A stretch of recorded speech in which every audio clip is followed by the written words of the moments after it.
Hey everybody, it's Dungeon Master Mark again. I was actually doing a quick video update for the second part of the Infernal Vault, the Pathfinder Society quest.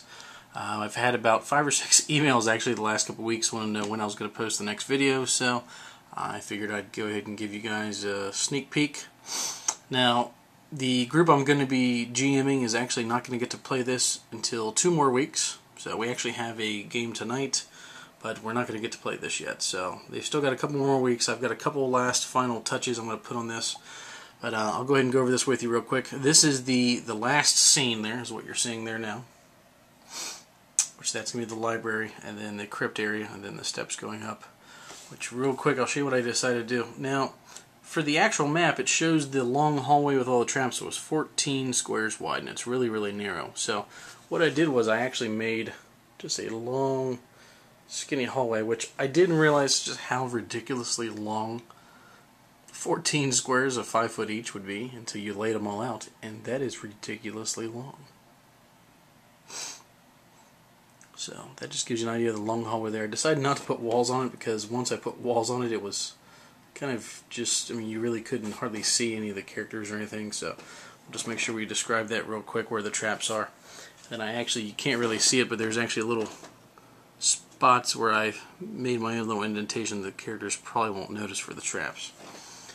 Now, when they get down into the very final level where the crypts are, you'll see where they'll come down the steps, and then the main entryway there to the crypt. We got a couple guards, and then obviously we have the crypts where the skeletons are, which I think I may make some more of the little fires to go in the braziers there. And yes, someone commented last time that I said brazier instead of brazier, so I'll make sure I say brazier from now on. And then we have the door to the library there, where they're going to have their final encounter, which they're going to come to the main character, which that's not actually her, that's just another I have there. A couple torches, the lemur there, and then while I'm at it, I do need to do a shout out to Brassbababoon from the Paizo forums. He actually had a really nice write-up, a couple pictures of making his bookshelves for his dungeons using popsicle sticks and some paint, which I can tell you after doing this, these are an incredible pain in the butt to make. I actually wound up hot gluing those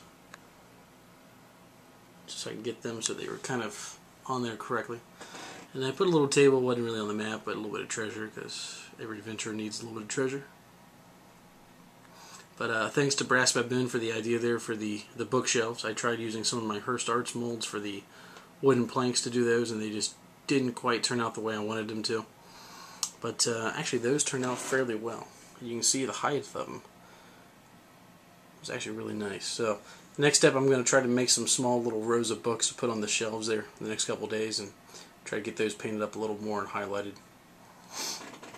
And then the one last final thing, I'm not exactly sure if I want to wall this in these corner pieces, because it's actually going to take away from the battle scene that's going to go on there a little bit. And that last final piece, I may go ahead and, now, you have to remember on this particular battle, the one thing I didn't really like was they said there's going to be 6 skeletons in this room for the final battle, and that's for Tier 1 and Tier 2. So realistically, if I have one of these skeletons in every single square,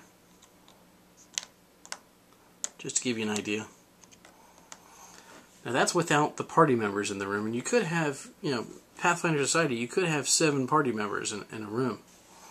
That would literally take up the entire room. Every single person would be in one square. So I'm thinking about possibly maybe adding another row of 5 squares there, maybe even another row, just to make it so it doesn't look quite so cramped. Which I'm not exactly sure. I haven't really decided yet what I want to do there. But like I said, that gives you a pretty good idea for the 3D layout of the second part of the Infernal Vault. And like I said, bear with me. I'm going to make a couple other changes here just so we can kind of finalize a couple things, make it look a little prettier there. Like I said, it's a little rough at the moment. But that gives you a pretty good idea. Well, thanks for watching, guys. And as always, if you guys have any feedback, any comments, or if there's any other quests specifically that you know of that you would like to see in 3D, let me know. Thanks. Bye-bye.